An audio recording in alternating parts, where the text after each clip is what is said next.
Welcome back. A new Famous Dave's barbecue restaurant is now open in Brookfield. The restaurant is on the southeast corner of Moreland and Blue Mountain Roads.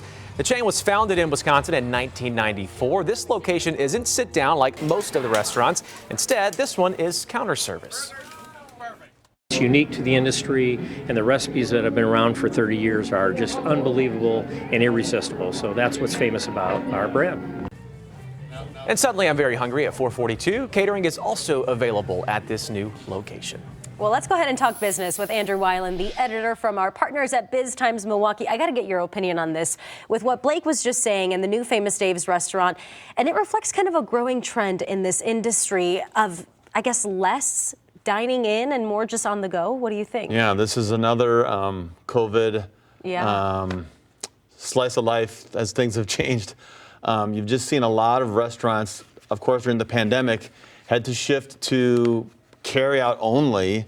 And even after the pandemic wound down, carry out, that trend has stayed strong at a lot of restaurants. I think you see a lot of places where you see a lineup of cars in the parking lot to carry out. And so a lot of these restaurants have found that they don't need the large dining rooms that they previously had, because so many people are coming in and just ordering, grabbing, and going. So this is a perfect example of a restaurant that said, okay, we can adjust our footprint. We don't need the huge space for the dining room, have it a carry-out format. Yeah, it's crazy how much things have changed in the pandemic. That was, what, 5 years ago or so? So definitely people more on the go. Let's talk about the once vacant hotel right near Milwaukee, Mitchell International Airport. It's finally back open, but it's under a new flag. Will you explain that for us? Right. So what was the Motel 6 on Howell Avenue, and it closed in 2016, and it's finally reopened as a Clarion Point. That's a new flag for Clarion. That's a little more of a discount flag for Clarion. There was, a few years ago, there was a renovation project over there to turn the hotel into a Baymont, but then that never opened. So Choice Hotel International, which owns the Clarion brand, has come in, and they have finally reopened this location over by Mitchell International. So that's good news to see this hotel finally back in action. Yeah, especially right by the airport, which is perfect for anyone coming in and out of the city.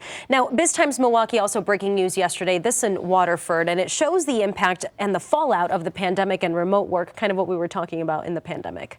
Yep, so what the story is the old Runzheimer corporate headquarters in Waterford on Highway 36, which was closed due to the pandemic. The company was actually sold a couple years prior to the pandemic to a private equity firm, and then was merged with another firm out of Boston. And then what happened was when the pandemic hit, the workers went remote, and that became a permanent arrangement. And so the building was vacated.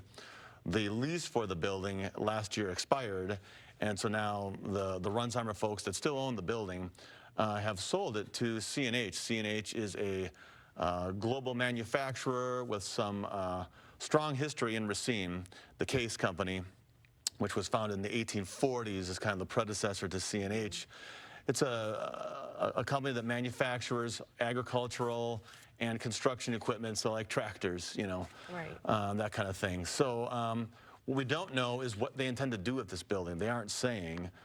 We saw the record that the property sale occurred, and we're waiting to find out what they're going to do with it. So it's very intriguing, but it's important for, you know, Western Racine County and Waterford to not have this vacant corporate headquarters building, to have something done with it and some business activity occurring there.